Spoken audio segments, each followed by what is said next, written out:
Hi friends, నేను మీ పండుని. నా మెడల్ ఏంటనుకుంటున్నారా? నేనైతే ప్రైమరీ నుంచి సెకండరీకి అయితే ఇప్పుడు గ్రాడ్యుయేషన్ అవుతున్నా ఫ్రెండ్స్. నాది ఇప్పుడు ప్రైమరీ అయిపోయింది. ఇంకోటి ఏమో నేను ఇప్పుడు సెకండరీకి వెళ్తున్నాను అనుకోండి. దాని మెడల్ మళ్ళీ నాకు ఒక సర్టిఫికేట్ కూడా ఇచ్చారు అనుకోండి. ఇది ఆ సర్టిఫికేట్. మా శ్రీ చైతన్య గన్నవరం బ్రాంచ్లో అయితే నేనైతే ఇప్పుడు గ్రాడ్యుయేషన్ అయితే అయ్యా ఫ్రెండ్స్. ఇదిగోండి, దీంతోపాటు ఒక గిఫ్ట్ కూడా మాకు ఇచ్చారు. ఇప్పుడు రేపు ఒక్కరోజే మాకు స్కూల్ ఉంది, తర్వాత నుంచి మాకు సెలవులే ఫ్రెండ్స్. ఇంకా నేను మీ పండుని నెక్స్ట్ వీడియోలో మళ్ళీ కలుద్దాం సమ్మర్లో. బాయ్.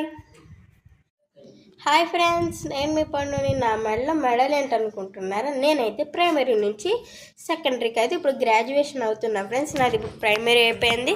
ఇంకోటి ఏమో నేను ఇప్పుడు సెకండరీకి వెళ్తున్నాను అనుకోండి. దాని మెడల్ మళ్ళీ నాకు ఒక సర్టిఫికేట్ కూడా ఇచ్చారు అనుకోండి. ఇది ఆ సర్టిఫికేట్. మా శ్రీ చైతన్య గన్నవరం బ్రాంచ్లో అయితే నేనైతే ఇప్పుడు గ్రాడ్యుయేషన్ అయితే అయ్యా ఫ్రెండ్స్. ఇదిగోండి, దీంతోపాటు ఒక గిఫ్ట్ కూడా మాకు ఇచ్చారు. ఇప్పుడు రేపు ఒక్కరోజే మాకు స్కూల్ ఉంది, తర్వాత నుంచి మాకు సెలవులే ఫ్రెండ్స్. ఇంకా నేను మీ పండుని నెక్స్ట్ వీడియోలో మళ్ళీ కలుద్దాం సమ్మర్లో. బాయ్.